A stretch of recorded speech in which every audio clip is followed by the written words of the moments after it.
I want to bring in former FBI Special Agent Clint Watts. He's also an MSNBC national security analyst. Clint, were you surprised by how quickly rebel forces were able to roll into these major cities, including Damascus? I mean, I don't want to draw too many parallels, but it's reminding me a bit of the Taliban coming into Kabul and meeting virtually no resistance. Is that similar to what happened here? And did we know that was going to be the case? It was definitely a surprise how fast this has gone. Rewind a decade, the Syrian civil war was stretching on for quite some time, and it was only because of Russian Air Force, Russian backing and support that Syria and the Assad regime was able to hold on.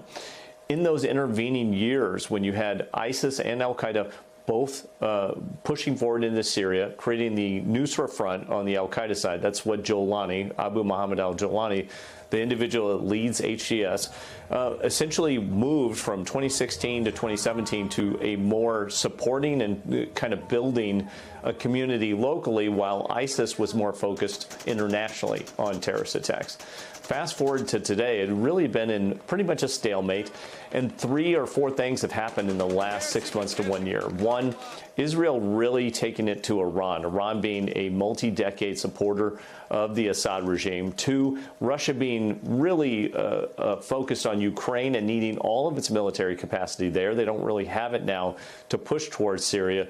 And then 3, the destabilization of the conflict of Israel and Lebanon, Israel and Gaza, Israel vis-a-vis Iran. It's really created this opportunity which HTS and Jolani have really taken advantage of in a sweeping way that I don't think many would have seen even 2 months ago.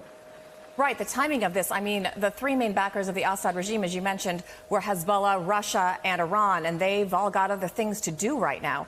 I also want to ask you, we've heard, you mentioned the leader of HTS, Jolani, we've heard essentially what the international community wants to hear from him, that, you know, Syria is a very pluralistic society. There are Christians, there are Sunni and Shia Muslims, there's even a small Jewish population. He said they want to build institutions, they want to have everyone part of this government, they will, you know, allow different religions, different opinions. But we've heard that from people before. Do you believe that this is really the motivation, or are you concerned that this could lead to a more extreme Islamic regime? I think everyone's concerned. If you went back to, say, 2014, 2013, when the split between al-Qaeda and ISIS was happening, Jolani was al-Qaeda's deputy in Syria. That was his job. He formed what was known as the Nusra Front. It was a terrorist organization. He largely wore a mask. He didn't show his face even in public. Some didn't even know what he actually looked like. It wasn't until later, whenever the ISIS invasion of northern Iraq, the collapse of al-Qaeda, that he took on this different role, forming HTS. And while he has moved to be more a civil leader, trying to bring in agriculture, develop an economy, really become a governor of his territory near Idlib, where he was at, we should all be very worried that it will take an Islamist turn. Now, one thing I would note is there are many factions in Syria that will likely battle it out with Jolani over time.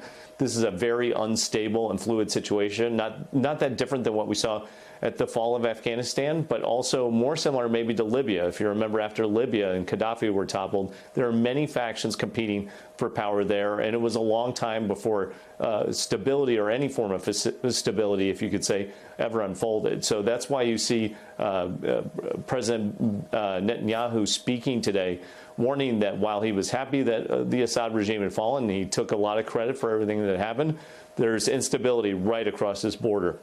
And that could be just as dangerous or more dangerous for Israel and the region and the United States over time.